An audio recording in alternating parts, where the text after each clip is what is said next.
everyone, and welcome. Please welcome Tom Hennick. He's the Public Education Officer for the State of Connecticut for the Freedom of Information Commission. Tom will be giving us an overview of all of the Freedom of Information Act, and I'm sure he'll answer all of our questions. Certainly try. Here's Tom. Thank you, Steph. Good evening, everybody. Thanks for inviting me. We love doing these sessions, especially when you ask us. It means you're interested in finding out more about FOI, and we're here not to beat you up, not to make you miserable, but to answer your questions, to try to make it so that when you have to deal with freedom of information, your comfort level is higher. So these work really well if we sort of interact. As I'm going along, I may say something and you may say, hey, wait a minute, that's not how we do it, or that's not what I thought. Stop and ask the question. It's better if we ask them as we go along, and sometimes that leads to even better discussions going forward. So thanks again. Thanks to Steph and everybody for inviting me. I always tell people a little bit about me before I start. I am not an attorney. I know, is that good news or bad news? How do you feel about that? The reason I share that, the reason I share that is that I am not in a position to give you any binding legal opinions. What we talk about tonight is tips, help based on what I've seen. I'm in my 19th year at the FOI Commission, what I've seen our commission do, commission meetings. Obviously, I'm surrounded by attorneys. My daughters say I play one on television. I don't know, but so I listen to them. I take their advice on certain issues, but none of this is an order or a command. It's merely just an attempt to give you some tools to work with so that freedom of information becomes something that you're more comfortable with going forward. Now, in the interest of full disclosure, before I joined FOI, I was a journalist.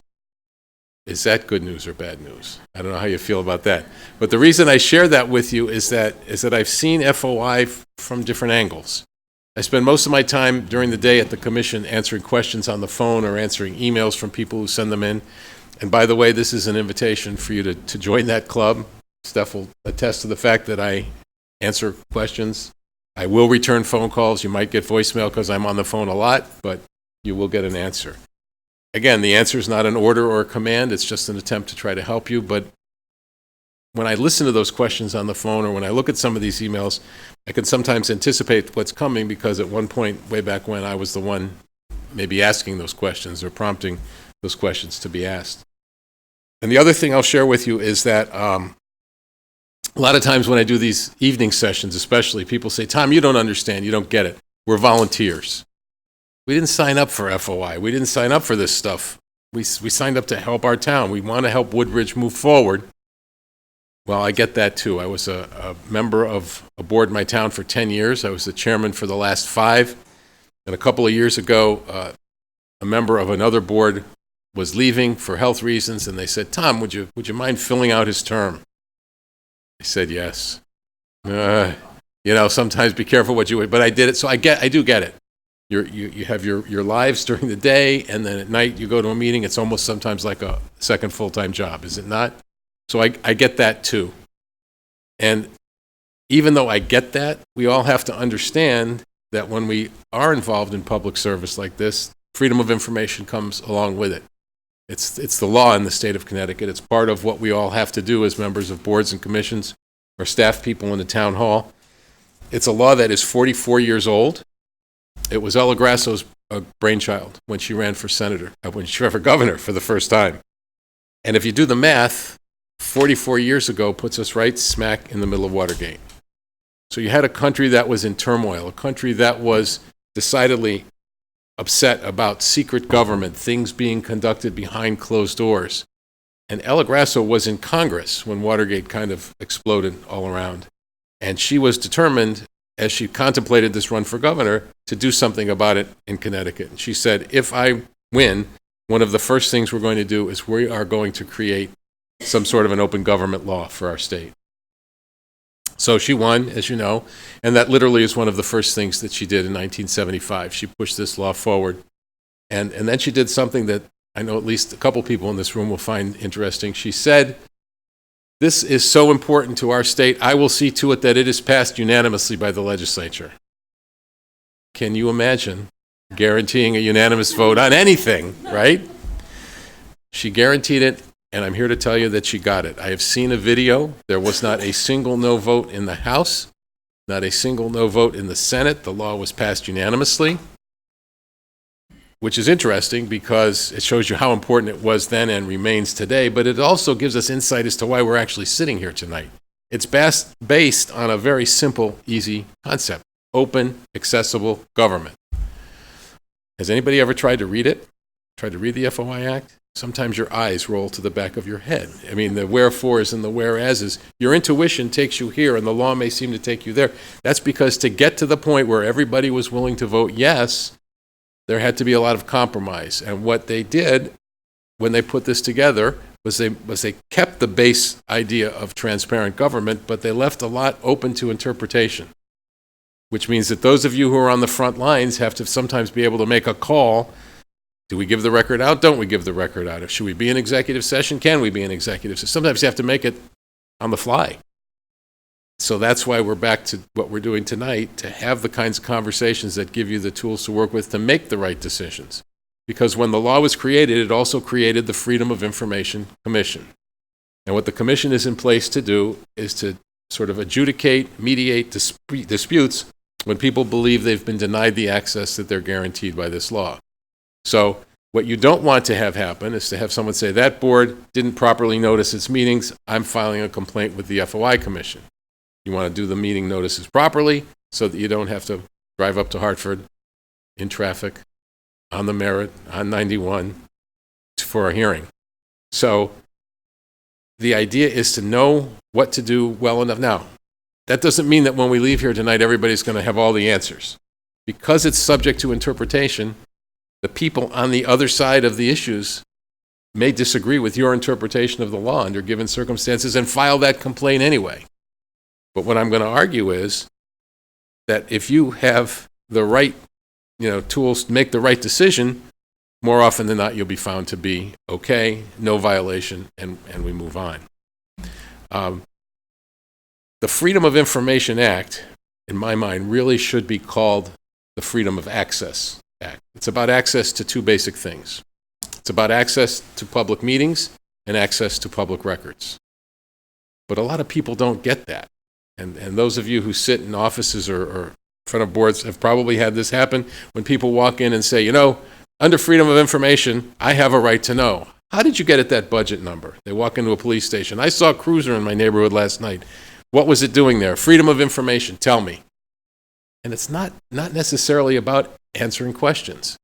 The people have to do a little bit of the work. They've got to go to the meeting where the issues are being discussed, or they've got to get the records where the information is contained, and that's where the information is available to the public, where it's accessible. But not to the point where we become, the question and answer people, although I'm sure you've had people come in and say, under FOI, tell me this, tell me that. How do I? And we try to help. Obviously, we're public servants. We try to help. But sometimes you can't, or sometimes you're not comfortable because you're not sure of the answer. So a lot of times when they do these sessions, people say, Tom, maybe you ought to stop doing the FOI presentation and start doing a little bit of stand-up comedy. Because if you think that you've had questions, think about working at the Freedom of Information Commission. People think we are the information center for the entire state of Connecticut. I get calls and emails every day that sort of leave me scratching my head. They think that we sit in this giant vault with every record held by every agency in the state of Connecticut, and every day I'll get at least one email or one call from someone, could you please send me this? Could you please send me that? They think all I have to do is push a button and out it comes. They don't get that we are not the repository for records. I had a woman call a couple of years ago. Mary Poppins was playing at the Bushnell. And she says to me, I'll see if I can do her voice. She says, I'm desperate, I need your help. And I said, what's the matter, ma'am? She says, I need tickets to Mary Poppins. I said, what? She said, free information. Tell me how to get the tickets to Mary Poppins. It's a true story. What do I do to that? How do you answer that? So, I don't know. So I looked up the number of the box office. I gave it to her. I hope she got but you got the idea. People think it's something that it's not. A couple of weeks ago, a guy calls me up and he says, I need your help. I said, what's that? He says, I need a copy of my naturalization papers. I said, what? He says, my naturalization papers. I says, isn't that kind of like a federal thing? And he says, yeah. He said, I called them up. They were going to charge me $500. I thought maybe you had an extra copy lying around. You get the idea. That's not what we do. So if you've ever had that happen, or if you do have that happen, you have to sort of rein people in. And yes, it's important. Access to meetings and access to records is what it's about. When we talk about meetings, I don't read a lot of definitions, but I'm going to read the definition of a meeting so that you can hear it. Just kind of listen to the words. Meeting means any hearing or other proceeding of a public agency, any convening or assembly of a quorum of a multi-member public agency, and any communication by or to a quorum of a multi-member public agency, whether in person or by means of electronic equipment, to discuss or act upon a matter over which the public agency has supervision, control, jurisdiction, or advisory power. How many of you are on boards or commissions? Good number of you. When you gather in any way, shape, or form to do your work, just consider it a meeting. Make sure it's properly noticed. Make sure it's open to the public, and make sure there are minutes of the meeting when the meeting is over. A lot of times I'll get this. They'll say, well, we just went out for coffee, or we were having a conversation, and we got into a discussion. We took care of some things before the actual meeting took place. Don't do it. The law says that if you gather to do your work, it's a meeting. Well, we're going to, yeah. But you mentioned, Right. that determine the number of people that. See, somebody always asks that. I always hoped that they wouldn't ask that. I'm going to answer that straight away. Okay. Until August 6th, literally about 6 weeks ago, yes, I would have said, doesn't matter in any way, shape, or form. Even absent a quorum, you could be having a meeting. The appellate court threw us a curveball in the decision out of Meriden. I won't give you all the details. They had a group that they claimed because it wasn't a quorum, it wasn't a meeting. And we said, look, you put together a resolution, you named some people for a selection committee, and you brought it to the full council. That should have been a meeting. And the reason this all evolved was a reporter walked in on them, they threw the reporter out. We said, no, that's a meeting. The Superior Court said, no, that's a meeting. But the Appellate Court said, no, wait a minute, we don't think that's a meeting. So that definitive no is out the window. We are appealing to the Supreme Court because we think that was very wrong-headed of the. I mean, just think about, okay, we got a board of 10. If 4 of us get together, we can take care of everything, and then we can come to the public meeting, and nobody needs to know how we got there. We think that's a bad precedent. So the other problem with it's not a quorum is that, and that language, by the way, has been used for years. This is a really kind of a surprising decision. Courts have upheld it before. The first sentence of the definition that says any hearing or other proceeding does not mention the word quorum, and that's where that went. But the other thing is that a smaller group from a board or commission could be considered a de facto subcommittee. Now, subcommittees are public agencies in the definition. Definition of public agency is long, but that's what this law applies to. And in that definition is the phrase, including any committee of or created by. So if you're a board of 10 and you create a subcommittee of 4, or 3 of you get together and do the work of the committee, it could be considered a subcommittee, and that could be a problem too. So my really strongest advice is, doesn't matter how many. You have a little more leeway, I would argue, since the court decision on August 6th. Stay tuned on that, see what the Supreme Court says. But you just want to be careful about the quorum issue. The subcommittee issue, a lot of times people say, well, if we only put together a small group, then we can work around the FOI Act. And every time I hear that, I get nervous. I'm thinking it's a recipe for disaster. A subcommittee is a separate public agency and needs to follow the same rules. So you have quorum, Yep, you have subcommittee. right. What about a caucus? Okay. We will get to that, but the caucus is something separate. But that is Something same board, separate, same it party. acts different, Yes, And the business that they can do is different. right, correct, Okay. correct. So how do you have a discussion, or can you have a discussion with one other person about an issue? It would be advisable not to be honest with you, unless you're in a public setting. Okay? That applies to email as well, right? Correct. These guys must have heard this before. They got all the answers before you. This is good. No, you're absolutely right. And we'll touch on that a little bit more. But when you heard the definition of a meeting, it said whether in person or by means of electronic equipment. So if board members are emailing back and forth, that could be a meeting as well. You're absolutely right. The law talks to us about three different kinds of meetings.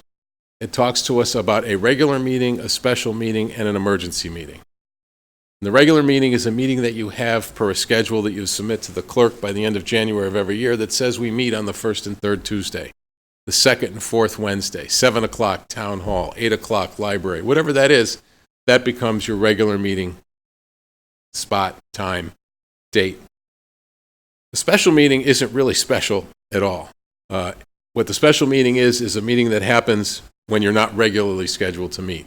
People see that word special and they get, ooh, special meeting can be about anything. Here's the difference. For both of those, you have to prepare an agenda. The agenda has to be available at least 24 hours in advance. In your office, if your board has one, and in the clerk's office. Anybody here responsible for agenda preparation? You want to make sure that your agendas are as specific as possible. The courts have come down pretty hard on that. Specificity is key. But it's really important for a special meeting. At a regular meeting, something can come up and that someone can say, Madam Chairman, I'd like to add an item to the agenda. You make a motion, and if 2/3 of you who are present vote to add it, you can add things to the agenda of a regular meeting. But at a special meeting, you can't add anything. And that's the fundamental difference between the two. So if you have a template for your agendas with old business or new business, other business, it's kind of okay for a regular meeting because someone can say, is there any other business? Yes, I'd like to add such and such. But at a special meeting, if you don't have something specified underneath that item, you might as well take it off because you can't vote to add anything to the agenda. That's the fundamental difference between the two. Yeah. New business and old business, because then you could, if you can avoid it, because we've avoided putting it on our I'm not a big agenda. fan. Yeah, I'm not a big it's fan, sort of, but you can add anything, any point, Right. and no one can know what you're going to talk about till they're tuning in on television. I'm It's- kind of obligated It to say bothers that me. I'm kind of obligated to say that you can it can pass for a regular meeting. I would rather it's not on there at all. I agree with you 100%. So the third kind of meeting, the emergency meeting, is the meeting that I always discourage boards and commissions from using. Emergency meeting is an unnoticed meeting. And the problem with the emergency meeting is that many people think something is an emergency and it's not. And this isn't to poke fun at people who have this happen to them, because your mind thinks that it is, but the law has set the bar really high. It doesn't want you to meet in unnoticed fashion. It wants as many meetings as possible to be noticed. Every Tuesday after Martin Luther King's birthday, in the 19 years I've been sitting at the Freedom of Information Commission, this happens. Without fail. I get a call somewhere, somebody in the state from somewhere, Tom, I've got a problem. What's the problem? Our regular meeting is tonight, Tuesday night. I always put the agenda in properly, Monday, the day before. I forgot town hall was closed yesterday. So I put it in this morning. Is that okay? It's not 24 hours. It's not okay. Well, we've got way too much to do. It's budget season. We're working really hard. I'm going to call tonight an emergency meeting. Guys, oops, I forgot. It's not an emergency. In our minds, especially those of us not legally trained, it feels like one. We got a lot of work to do. I get it, but it's not an emergency. I'll tell you a shortened version of a story as to, why you want to avoid it. In a town not far from here, there was a situation where the fire chief was retiring, and the assistant chief thought he was going to get the job. Then he found out he wasn't going to get the job, and he got really, really angry. This won't happen here, I promise. And he stormed into the first selectman's office and started screaming and yelling and cursing and things getting thrown all over the place. It got really ugly, really fast. First selectman's known this guy for years, small towns. We all live in small towns. Calms him down and says, look, you're not going to be the next chief. We're moving in a different direction, but I tell you what, we'll make you the acting chief while we look, so at least you can put that on your resume. Guy's really not happy, but he says okay, and he leaves. But as you know, in small towns, words about things like that get out really quickly. And sure enough, People it's all over the place, and the phones are ringing, and the emails are flying in. You got to do something about this. This was horrible. He was insubordinate. He was unprofessional. He was threatening you. He was a danger to you. Do something. So the first selectman thinks about it, and he calls an emergency meeting of his board for the next morning. Saturday morning, as it happened. He brings them all together. They talk about it. Doesn't take very long. He's out. They're going to fire him. So they vote to fire him. Now they got to find him because it's Saturday and they don't know where he is. It turns out he was like painting his house or cleaning his gutters or something like that. So they find him at home. They pull him off the roof. You can imagine what he looked like with the ripped sweatshirt, the leaves hanging out of his hair. They bring him down and they say, "Thanks for coming in. You're fired." He gets mad all over again. He says, "You blankety blanks can't fire me because I quit." So they reconvene this emergency meeting and accept his resignation. He leaves. They think they're done. Except he knows a little bit about freedom of information. And he files a complaint with the FOI Commission. Now, when a complaint is filed, if you're ever involved in one of those, we always try to mediate. We try to bring the parties together. We don't want you to have to go to Hartford for hearing, but sometimes mediation fails. And in this case, it clearly failed. Go to the hearing, and at the hearing, both sides tell their story. And the commission said, you know what, this was clearly an attempt to do this, to take this action without him in the room. And we found the board in violation, and the commission invoked one of its strongest powers, which is to declare null and void what happened at that meeting. So now he was fired and or quit at a meeting that didn't happen, basically. End of story. No, because the town did not like the decision. You remember I told you that it's so open to interpretation. Our decisions get interpreted. It's final unless somebody challenges it. They take it all the way to the Supreme Court. Ultimately, the Supreme Court says, we agree with the FOI Commission. Now, it doesn't always happen. I told you about that appellate court. It doesn't always happen. But in this case, they did and said, we also find it was a violation and declare null and void what happened at that meeting. Now, if you're at all familiar with the length of time it takes for a case to go through the process up to the Supreme Court, it wasn't a couple of weeks. It was more like 6 or 7 years. Anybody here do HR work? What's the problem? What kind of back pay do they owe him? He was fired, he was off the payroll, and then 7 years later the Supreme Court says, no, he wasn't. So they have to figure out back pay. They have to negotiate that. They have to negotiate. There was a question about his medical benefits, because as a fired person, wasn't entitled. You get the idea. Think of the legal fees that the town incurred. Think of the agita in town, because they didn't wait 24 hours. Am I right? You like the way I knew that word? Yeah, okay. 24 hours, right? Yep. I can understand why they wouldn't be able to fire him, Yeah. but why couldn't his resignation be accepted? Because why would the entire board have to accept his resignation? well, that's what they, that's a town thing. That's what they chose to do. They chose to do it in a meeting. So, what I thought you were going to say, because you got the other one right off the bat, is why didn't they just have another meeting? Which, by the way, when you call me with that situation, and people call all the time, look, we screwed up, what do we do? I said, just have another meeting, notice it properly, and we had that here, if you remember. You remember last year and a half ago? There was a situation with your police commission, and there was a situation where there were some executive sessions that weren't proper, and an individual filed a complaint, and he was absolutely 1,000% correct, but Attorney Weiner said, just have the meeting again, and that's what you did. And the guy followed through on the complaint, and it was found that he was right, but there was no recourse because the meeting had already been held to fix the problem. I think the law kind of recognizes that none of us are perfect, and we're all not legal scholars, and sometimes it gives you the opportunity to fix it. So anyway, emergency meetings. People say, well, give me a definition of emergency meeting. What if we really have one? And there isn't one. There isn't one specifically, but I'll give you an example. A couple months ago, I was doing a workshop in Stonington, and the first selectman said, look, we just had this a couple weeks ago. Would this be an emergency? They had an old factory building, an old abandoned factory building that sat on a riverbank. And we had that series of very heavy rains in the spring, and this building was starting to crumble into the river, and then it got serious, and they had to act like right away. They had to close roads, they had to get people in there. That's an emergency, keeping people safe, keeping people out of harm's way. If you ever have one of those, and I hope you never have, but if you have to, you have your meeting, and within 72 hours, you create minutes that reflect what the emergency was, who was there, and what you did about it. Talking only about the emergency topic when you're there. Well, gee, as long as we're all here, let's talk about other stuff? No, it's unnoticed. Stick to the topic, handle your emergency, and move on.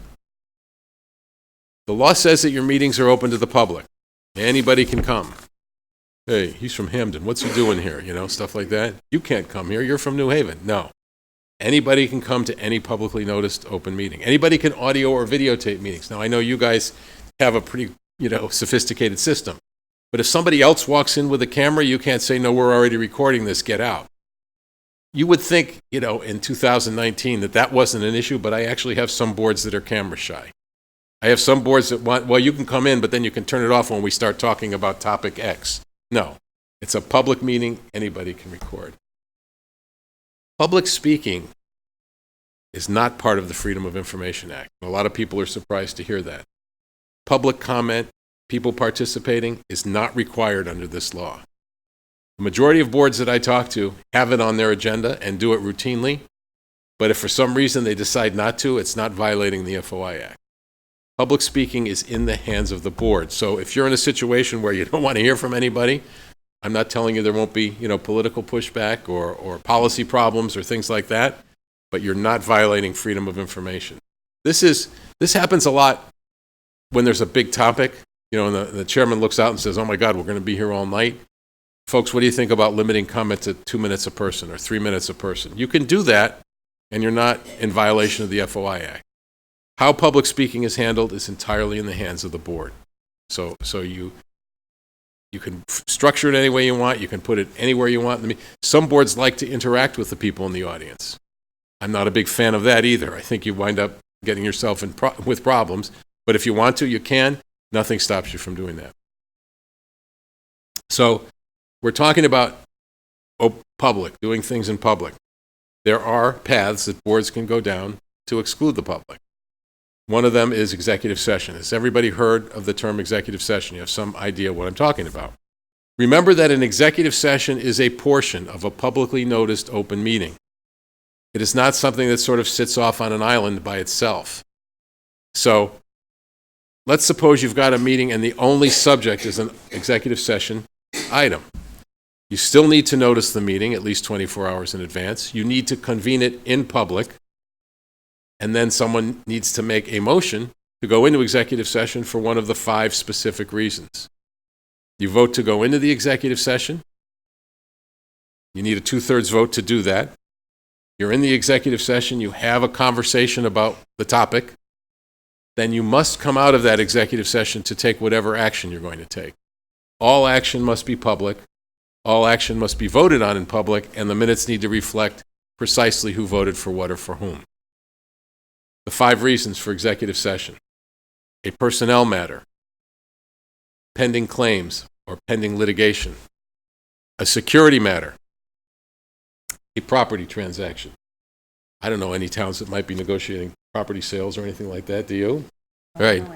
I read the papers. Anyway, but but the price negotiations, the contract negotiations about land transactions can be done in an executive session.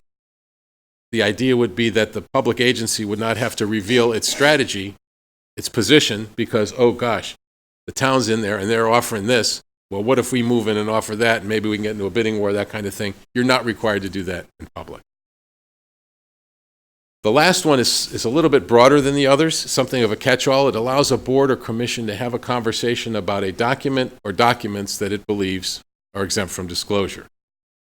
Do any of you work on boards that have bids or RFPs to deal with? A couple of you do. There's an exemption in the FOI Act that says you're allowed to withhold the content of bids or RFPs until you've actually signed the contract or concluded negotiations. Watch this. 1-210B24. It's supposed to be, yes, there we go. So you're supposed to be impressed, right, that I know one of, okay. But what happened, first of all, that is a temporal exemption. The exemption goes away once you sign the contract, but let's suppose you're a Board of Education, and you put your transportation contract out to bid.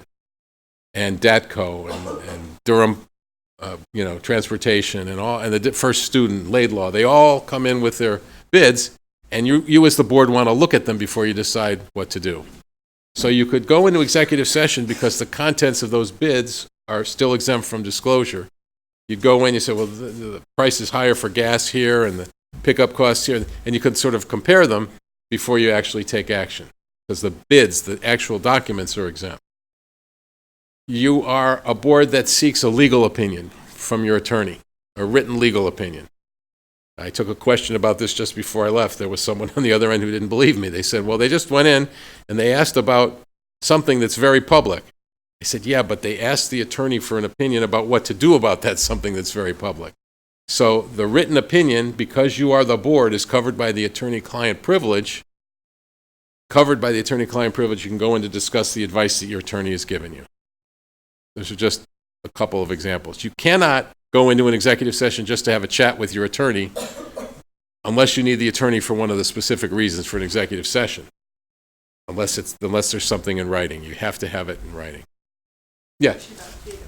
Mm-hmm. When we make them public in a sense, because all the people who are bidding on something, but are you just saying the amount is the only? First of all, this is a permissive exemption. Okay. So you can open them up and leave them on the table. I used to attend bid openings before. This is a fairly new exemption. Okay. And the bids were all over the table. Mm-hmm. The idea behind that, I think, was, okay, the bids are open, the apparent low bidder is going to go negotiate with the town, but the non-low bidders are going to go look at everybody's package and put a good one together in case those negotiations fail, and that seemed to be unfair. But you can do as much or as little as you want when it comes to that. Thanks. The personnel executive session. First of all, agenda preparers, do not say executive session personnel. The law requires more than that. You don't necessarily have to name the individual, but executive session, discussion of the performance of a public works employee, discussion of the performance of a police officer, discussion of the performance of a teacher. You have to have something so that the public has some idea what you're talking about. Now, the reality is, if you're talking about a position where there's only one, it doesn't make much sense to say discussion of the performance of the police chief. You might as well put the name out there. Everybody knows who the chief is. But you get the idea. You don't have to necessarily name the person. It's critical to know that you have to identify the person, and then the person has to be told that he or she is going to be talked about in an executive session. That's critical. So if you're going to talk about somebody in an executive session, give the person notice. The person then has the right to come forward and say, no, wait a minute. I don't want that to be an executive session. I want that to be public for everybody to hear. And if the person does that, you cannot go into executive session. So the person's right as an employee or a public officer, and I say that, again, it's funny how this happens. I took a call today from someone who wanted to talk. She's been accused of things. She's on a board down in Old Saybrook, and she says, I want to defend myself. Can we go into executive session to do that? And I said, well, if the board wants to, it certainly can, because you are a public officer. It's for public officers and employees. So if they wanted to do that, they could certainly do that. But the person has the right to demand that it be done in public. But what the person doesn't have the right to do, and people get confused about this, is to demand to go into the executive session. So, no, I don't want it in public, but you're going to talk about me in executive session. I demand to be in there. I don't have the right to do that. Invite. Many times, boards will invite people into executive sessions, and that's perfectly okay. Boards can invite in whomever they want to give evidence, to give testimony, to use their expertise. You invite people in, you talk to them, you hear what they have to say, but it's also critical to know that once you're done gleaning whatever you have to from those individuals, they should leave the room. Because when you start deliberating as a board, you should be the only ones in the room. There are no minutes of an executive session. Do not take minutes in an executive session. The minutes of the meeting reflect when you go in, who went in, time and all that stuff. But if you take notes inside the executive session for minutes, what's the point? Because they become public records and everybody can find out what you were talking about anyway. So you go in, you talk about the individual wants to come in, you can invite him or her in, but then once you're done getting that information, they should leave. Executive session, yeah. Multiple exceptions. So for example, you have a personnel issue and you're going to talk about it in an executive session, the person comes in and says, no, I want this in the public, but at the same time you have the attorney-client exception because you have some work product from your attorney who's talking about the same employee. What do you do? You try to bifurcate.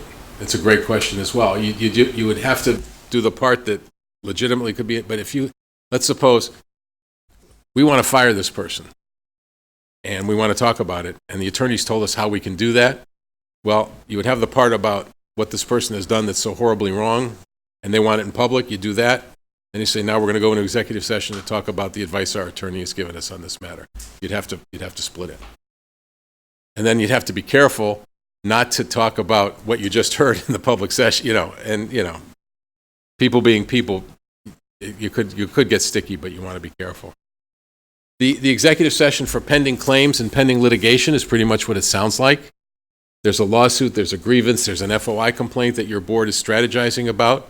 You can go into executive session to talk about how to deal with that. It's a little bit broader in that it also gives a board the opportunity to talk about taking legal action. You are a building committee and one of the contractors is doing a horrible job and you want to pull the bond. You wouldn't have to do that in public. You'd go into executive session and say, look, he's doing a really crummy job. What action can we take to protect the town's rights, protect the town's position? You wouldn't want to tip them off that you're looking at pulling the bond on the project. The executive session for security matters. It's one that never really used to come up in my early years at FOI.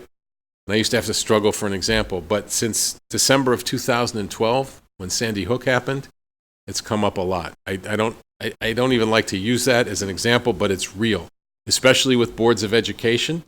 They want to go into executive session to talk about extra resource officers, extra security precautions, bulletproof glass, all those things that none of us really had to worry about when we were going to school. But it's real now. And the idea would be, yes, they can talk about that in executive session because there's an off chance that the person they're trying to keep out is sitting in the audience listening to what they're trying to do. So you could have those kinds of discussions behind closed doors.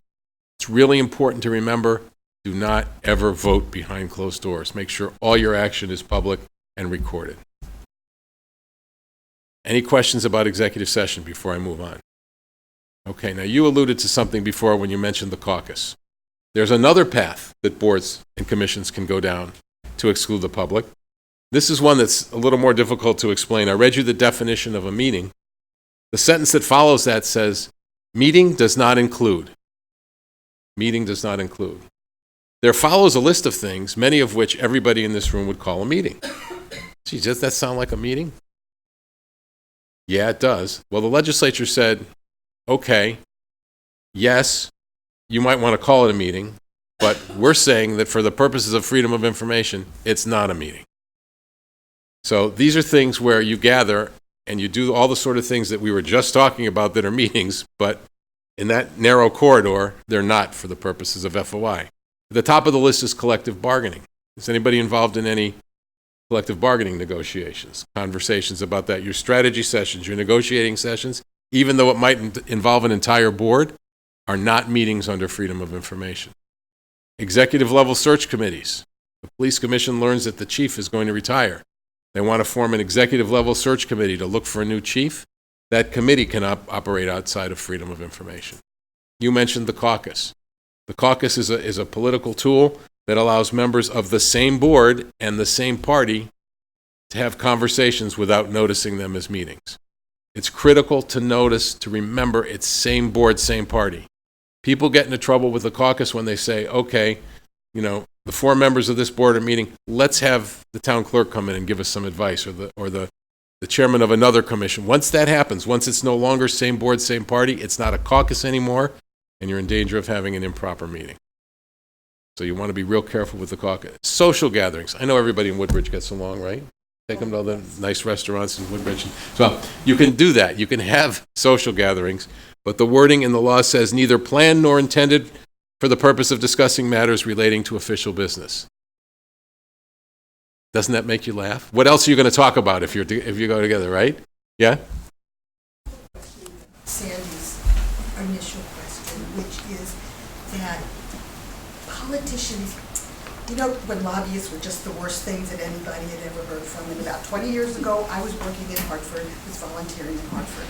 And I understood that politicians, intra-party, same party, they lobby each other. It's not just somebody who comes from outside to try and lobby people. And so how is that, it's not really a meeting, it's a discussion, but it is a discussion about a topic, a piece of legislation that, Okay, well, the legislature is different, first of all. And it's not, you know, different members of the legislature having conversations isn't necessarily a meeting. But I'm talking about locally, members of the same board. So if the Democrats on a board, someone wants to approach them and lobby them, they'd have to call some sort of a meeting. They couldn't do it. Couldn't do it collectively. and you just wanted to, you called the chair and said, I just need to clarify this, and what's our position? Well, that's certainly okay. But I'm talking about all of them together. You wanted to call somebody, a board member on another, that's not a problem. A constituent calling a board member or several board members individually, that's not a problem. It's when they talk together. Okay, so if Sandy talked to another member of her board about something she was concerned with, that would not be, Well, that's what that whole August 6th thing that I was telling you about. Be careful. That's probably okay at this point. Yeah, but again, you don't want to have the deep deliberative conversations privately that you should be having here at the table. But if Sandy's other board member is the same party, they could put that under the caucus provision and they would be okay. but before you have the conversation, I'm gonna go in caucus with you. No, because the caucus is not noticed. It's not a meeting, so it's not an issue. If you talk to, across a board or a commission, That's when it could be an issue. That's when it could be an issue, when you want to be careful. And up until August 6th, I tell you, avoid that at all costs, but now you've got a little more leeway, so, okay? So the social gatherings are fine, but again, I guarantee you, the one time you go out to eat together and you start having the debate, the serious debate about an issue that you should be having here at the table, the wrong person's going to be sitting in the next booth and file a complaint that you've had an illegal meeting. So when you do that, be smart, be hesitant to talk about issues in a broad sense. Yes, okay, what do you want on the agenda? Or what did I miss? I missed the last meeting. That's okay. Let's be practical. I told you I was on a board, I was a chairman, and if any of you are board chairs, you'll identify with this. You're usually the last one to leave the room, right? And you turn off the lights and you go outside. And so I walk out into the parking lot, and there are members of my board in little clusters talking about stuff. So what are you doing?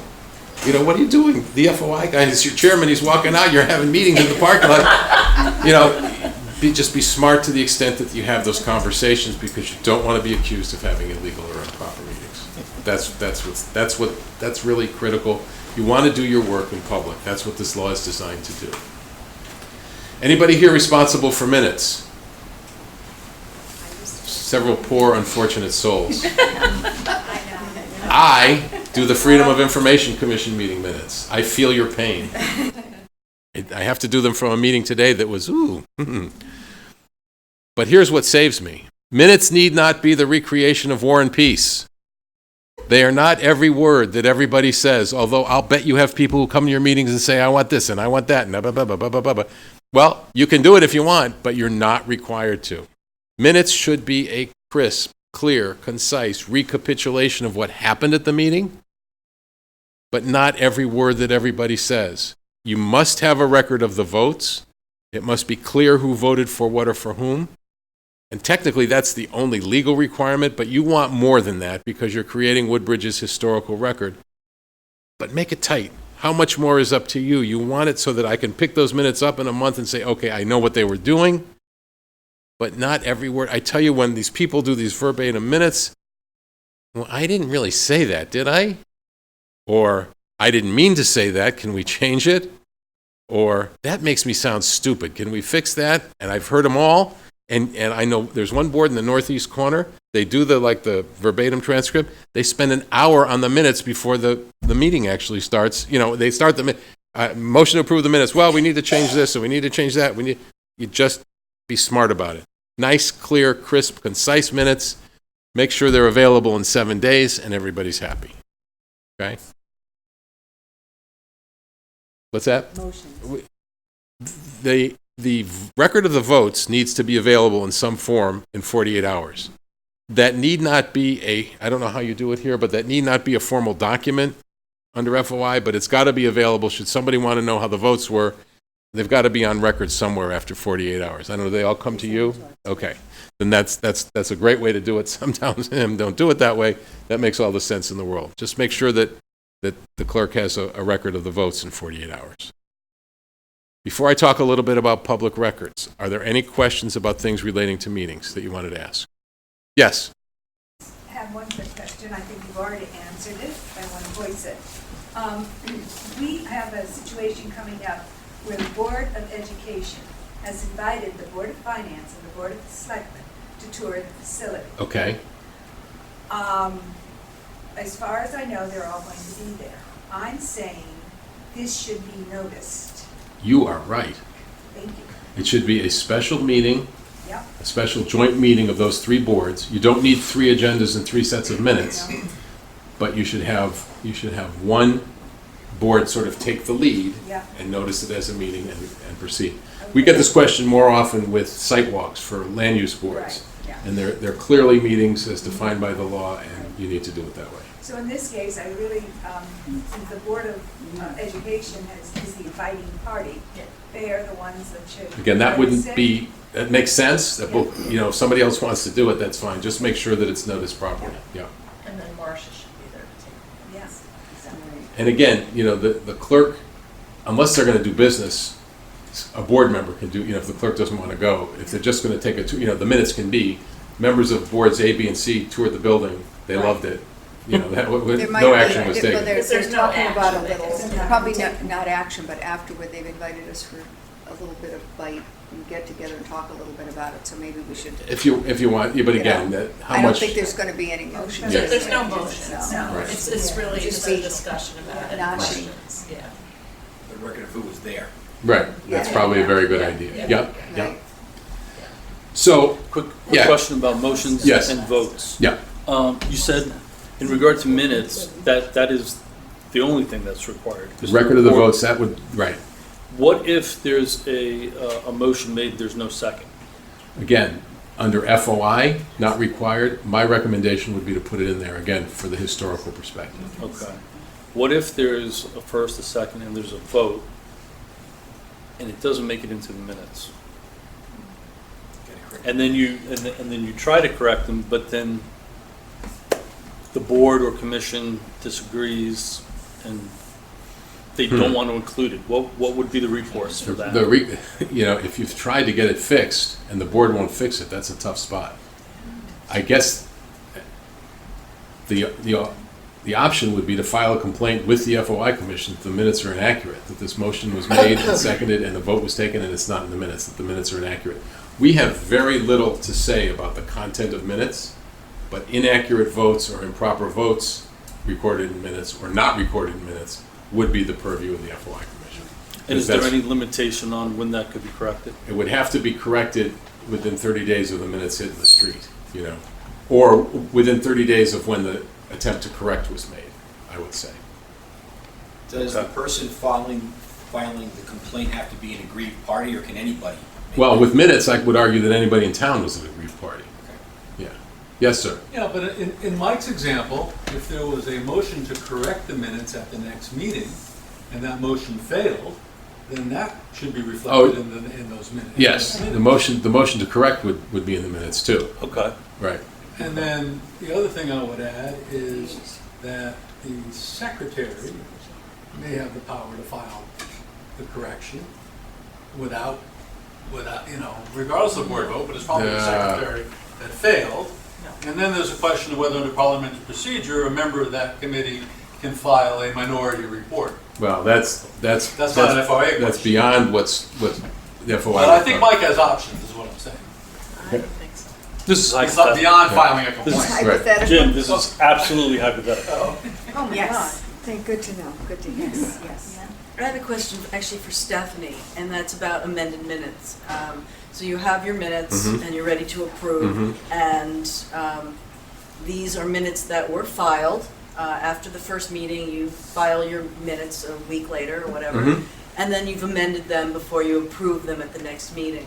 What do you want us to do specifically, is just send you those to replace the previous minutes and then have Karen just load those? Isn't it You before can you? leave the minutes the way they are, and then the next meeting, you can amend the minutes in the new minutes and file those with us. Aren't they Our, draft our minutes? strongest recommendation on that is Aren't what they Stephanie draft? just said. You have minutes. The minutes are in 7 days. At the next meeting, the board looks at them and says, we want to amend them, we want to change this, this, and this. The minutes from those meetings reflect the changes, so there's not multiple copies of minutes. So people look at the first set and then wait for the set where they were approved and say, okay, they were approved, but they changed this. So this set reflects whatever changes, so you only need one June's set. minutes reflects the changes to The what's May month meeting. before June, May. Right, Yeah. right. Okay, great. Yes, But that's how we would do The it. original minutes, those are still part of the record. Yes, Yes. That- Yes. They're not The actually originals. replacing. But they're you don't unapproved. replace. It's You- No, added, you don't need to it's replace added You to. don't replace, correct. Right. Correct. Don't you call them draft? When you say Well, they're I draft? get nervous with the word Until they're draft. approved. I get nervous with the word draft because there's an exemption for draft, but Oh, okay. unapproved is a little. Whatever. So, Yeah. so by not replacing the document, can Right. that be misleading or If people don't confusing know- if they don't continue If the? people don't know to look, yes, Keep but the going problem down. is that once the first set is in, that's a public record that you can't destroy. Even And that's if not they're- FOI, that has to do Even if they're with. inaccurate, What? even if they're Even inaccurate. if they're inaccurate, that's correct. So you don't have June and then a link, well, much of what's, how we get these things are online. Right. So you wouldn't have June minutes and June amended minutes? Right, no, you want me to, you want me to really confuse the issue? The online issue is different from the formal record in the clerk's office. So technically, if you wanted to change them online, that wouldn't be as big a problem. It's the originals that go to the clerk's office are the ones that can't be destroyed. So that's actually a really good point. In terms of public access, it should be to the amended minutes, not the original ones. I mean, they could go to the town clerk's office, Right. and that's fine. You need to remember that this law was written 44 years ago. Right, and there wasn't Right. any online. And there wasn't Yes. this online Right, stuff. right, right. And But I'm so, just saying for some us of to this think can get a about little. that. I think the question is, can the town clerk put a note on the incorrect minutes and asterisk and say, this was amended by subsequent Well, minutes? the question is whether they're incorrect or amended, Right, because somebody didn't like exactly. something in there. Yeah. So, you Right. know, Yes. Right. it's So that's always what wise, we- it's always wise if you want to look at the minutes of the June meeting, you look at them, and then July look and see if any changes have been made. That's the best way to do it. Yeah. That was what I was gonna ask. is Yeah. Can you just put like an asterisk caveat saying it was amended, you know? You could, yeah. Yes, ma'am. Could you give me a clarification about motions too? Motions that have not been seconded do not appear in the minutes, only motions that have been made and seconded and voted on. Is Right. that correct? Well, by law, yes, but some people, for the historical record, want to make it clear that somebody made a motion on something that he or she really cared about, and nobody seconded it, and that, I've seen that in minutes all the time. Not required under It's not law, required. but certainly not a problem if you put it in there. Okay? So, for a couple minutes, let's talk about public records. Most of you are board members and don't have to deal with too much depth when it comes to public records requests. But it's also part of what you have to know, at least to the extent that you understand that basically the law says that anytime you create a record or pick up a record or have a record that has to do with the town's business, it becomes a public record. And in theory, somebody can ask to see it, to inspect it, or can ask for a copy of it. Now, if it were that easy, let's go home. But on top of that base concept, there are different exemptions. There are, I mentioned the RFPs and bids and the attorney-client privilege. That's just the tip of the iceberg. There are different kinds of exemptions and exceptions. There's state laws. There's federal. Anybody here from the education world? If I say FERPA, do you know what I'm talking about? Oh, yeah, right? There's a federal law that says that you don't give out student educational records. A lot of times parents are frustrated. They go to school districts and ask for records, and they can't get them because they're educational records. But there's a federal law that overrides FOI. You can get where we're going with this. It's not a simple, easy thing when it comes to records. But as board members, as volunteers, what you have to remember is when you create a record, when you have a record, it's defined as a public record. And if somebody wants it, you can't say, oh, I can't stand him, he can't have it. or he's a nice person, she's a nice person, we'll give it to them. You have to put blinders on, ignore your feelings about the individual making the request, ignore the size of the request, and say, okay, are these public records? Are these records we're going to have to produce? If you are on a board and get a records request, I would recommend asking the chair who to talk to at town hall. Somebody can guide you, somebody, a department head or something like that. I don't know. Different towns have different structures. Some mayors and first selectmen want everything to go through them. Others put everything through the town clerk. And so you just have an idea where to go if you've got a request for records. But when I talk about records, remember that it's everything. Oh, I was working at home. It's not a big deal. If you were working on Woodbridge Business at home, it's a public record. It doesn't mean that somebody's going to swoop in and grab your laptop or your phone or something like that. But if there's a request for any and all emails between board members about topic X, like maybe a golf course, you'd have to produce those. You'd have to produce those, whether you were at home, whether you were at work. And let's face it, most of the small towns that I work with, my own, we work on our personal devices, and we work. I got to tell you a story though. I tried to beat this point home to the people on my board. I had one member, God bless her, who would send me school business questions at work. I want you to think about sending school district questions to the Freedom of Information Commission, the state of Connecticut. Like, I want to fire the superintendent questions, stuff like that. What is she doing? Just not understanding that you're creating a public record. My response was, Nancy, stop. Go away. Don't do that. But you get the idea. So you want to just be mindful of that. Don't assume that something is exempt. Don't assume that something is not, going to see the light of day. If you sit down to write an email about a board issue, say, what would this look like on the front page of the Register? You just have to think in those terms before you create records. I'm going to share, I realize we're being recorded, so I'll clean up the language, but I'm going to share a story with you. Some of you have heard this already. This comes to us from the city of Hartford a few years ago. The requester is, we'll call him a quasi-journalist. He does a blog, he does a public access TV thing, and he's around a lot. To the point where Hartford has maybe had enough, but remember, everybody has the same rights, even if he's been in there a lot. So he writes this letter to the city of Hartford for two things. He wants a record of payments, record of bills submitted to the city by a law firm doing some outside work for the city, then a record of payment from the city to the law firm. So the Corporation Counsel, the attorney for the city of Hartford, responds, I have your FOI request and will coordinate the response. Such documentation as is allowed or required by law will be provided. Now, folks, if you ever get an FOI request for records, you need to respond in 4 business days. That's an important thing to kind of file away.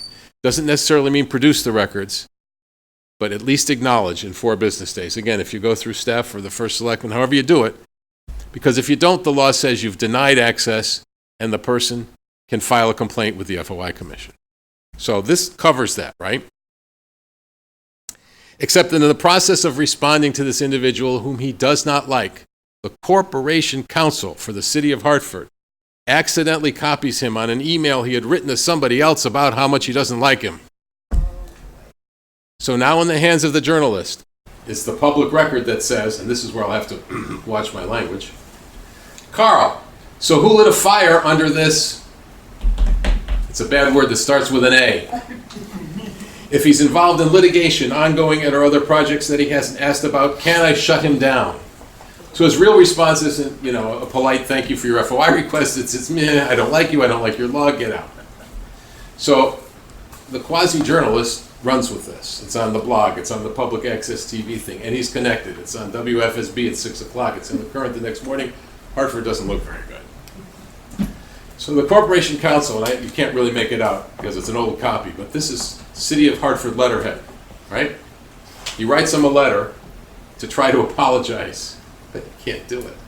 In his letter of apology is the following. Apparently you have little else to do other than to pester me in this office and other city departments. Recall that I do not work for you. The purpose of the FOIA statute is not to provide you a playground. Hey guys, even if you think that, please don't write it. Because you've now created another public record that goes, meh, you know. And what, it might have made him feel good for a minute or two, but now he's plastered all over the newspapers again. He looks really, really bad, all because he doesn't like the guy. And P.S., the worst part from an FOI standpoint is the next headline we see is Hartford loses at FOI commission.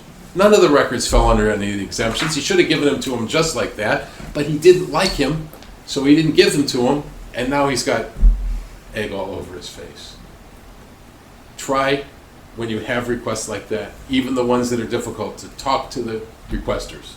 You'd be surprised how often people are confused, or people think they want all this and they don't want all that. Have those conversations so that you can maybe make it, not maybe less painful would be a better way to put it, and people will see that you're not trying to hide things, that you understand that things are public records. And yes, there's some that are exempt, but you can have these.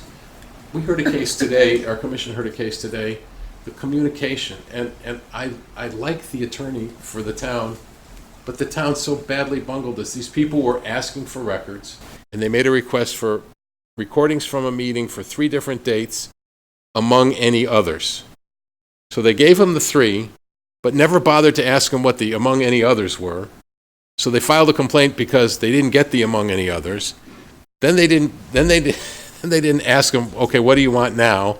And there was no communication, and then they made them the records, but then the people didn't trust them, and then they wound up in front of the, it's just a couple of simple conversations probably would have resolved it, and they wouldn't have had to go to a hearing. So I won't go into, I sometimes make a joke, there's 28 different exemptions in one part of the law. We can go over each and every one of them and then have a little quiz, but we won't do that. But does anybody have any questions about any specific records that they wanted to ask about? So it's not a specific record, but the process is the person who wants the information has to go to the source. Correct. So the department, the commission, whatever that is, prior to doing anything else. Correct. So they can't go to you and say, I want these No, records. and that's the first thing I said. People Right. call me and ask me to send them Right. records, and I have to say, sorry, that's not what we do. Right, okay. So they only go to you if they didn't get what they wanted. Correct. Within the specified period of Correct. time. And people say, Okay. what is the specified time? Yeah. You'll love this. The law says you have to provide access to non-exempt records in prompt fashion. Anybody want to take a shot at that? What does that mean? Right, well, nobody knew what it meant. It goes to court, and the court says, we've got your back on this. Prompt means without undue delay. Right? Okay. So I kind of like a deadline, but the flip side of that is only you know where the records are stored. They're in some shed somewhere in the back, or that it's a 3-person department, but 2 of them are out sick, and it's going to take longer to. So all those things go into your response to what is prompt. And I've seen prompt go anywhere from a day to a year, depending on the size of the request and what it is. So don't automatically assume that, oh my God, we will never get to that. And it's not 4 days necessarily. Now, if the record's sitting right there, you don't even make that 4-day response. You hand them the record. But as long as you respond and have a reasonable, without undue delay, time frame for producing records, you'll be fine. And does the person need to come and get the records, or is the responsibility of the agency, the the public, yep. agency to actually send those Okay. records? You can charge for paper records up to 50 cents a page. There is no fee for electronic records. So if you want to send them electronically, you can, but there's no fee. Okay. If the person wants them mailed, you can include the mailing cost. If they're paper records and you're going to mail them, you can include the mailing cost. If somebody wants to inspect records, then they come, and there is no fee. They can come and look at them. But the promptness provision holds there too. A lot of times people say, I'd like to inspect the records, and they expect immediate. But it's the same thing, because you still have to gather them and put them together. A public agency should remember to collect its money up front if the cost of the copies exceeds $10. Because sometimes what happens is that people come in, they grab the records, they say, I'll send you a check, and you don't get the check. So always, if the cost exceeds $10, get your money up front. Are members of the public allowed to come in, examine the records, and photograph? Okay. There's a provision in the FOI Act that talks about using a handheld scanner to look at records and take pictures of records. It's clearly defined, and then there was a court case that clearly defines it even more. It defines it as a wanding device that you wave over the records. You're wondering where I'm going with this. About the time that law really came into being, nobody used these anymore. Everybody uses their phones. They come in and take pictures. What do? Well, we tried this year to get the legislature to include phones next to handheld scanners. We didn't get there. By the way, changing this law, people say, well, you got to change the law. It's sometimes like mating elephants. It's a very difficult thing to get done. People don't want to. So, with the help of the Clerks Association a couple years ago, we worked out a compromise. Hand in hand with the wanding device is a $20 fee that an agency can charge. So if you want to come in and scan those records yourself with the wanding device, the agency can charge you $20. We said, okay, what if you said to the person, you can use your phone instead of the wanding device, even though the law doesn't give you permission to use your phone, but we are going to charge you the $20. Is that okay? And the majority of people, like 99% of the people, have found that to be acceptable. The towns have, the clerks say it's working, the towns say it's working. And so, again, it's a compromise. It creates more access. It's outside of the box. It's nothing the FOI Commission can enforce.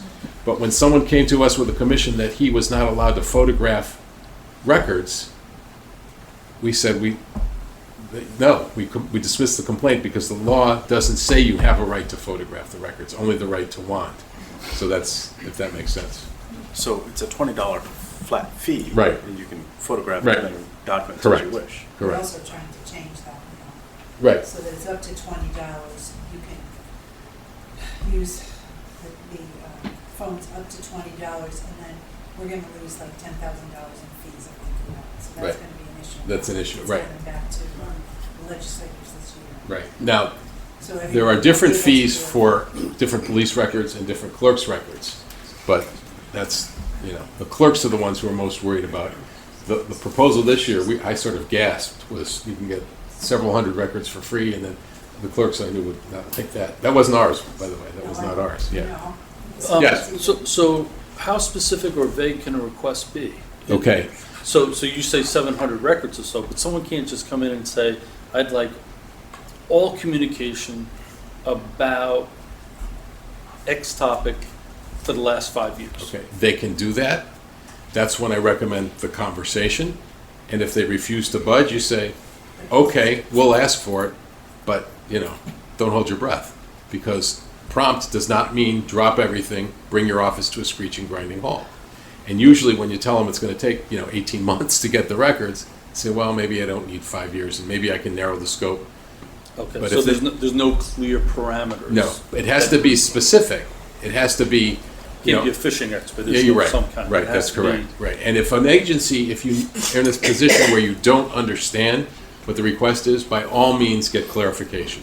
You have every right to know what you're looking for.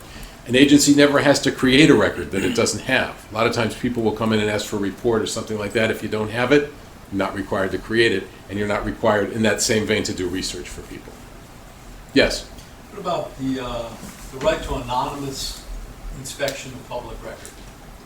So- Well, if you walk, if you So walk I in. went to look at a septic tank record in a multi-town agency. Right. And before they would give me the file to look at, I had to fill out a form, my name, All right. address. all that stuff. Technically, that's a violation. Yeah, that's what I thought. Yeah. If you just want to look at a record, if you want a copy of a record, you can be asked to put it in writing. They can ask you to put it in writing for a copy. But if you just want to look at a record, complete anonymity should be yours. Yeah. Yeah, I was gonna file a complaint then. Well, Didn't bother. yeah. Yes, sir. Changing the subject just a little bit, you gave the example before, if you prepare an email from home, and do you want to send it to you? So you prepare the email from home, you send it, now it's sitting on in your Gmail account. What is the retention requirement? Fortunately, and I say that with a smile on my face, that's not a question I can answer. There are records retention laws in Connecticut that cover all of those things. You probably have the list that you can share with people. It tells you how long to keep what kinds of records. FOI only comes into play if somebody asks for it and you still have it. If you've deleted it, even if you've deleted it improperly, FOI is not a player. It's, you don't have it, we can't make you create it.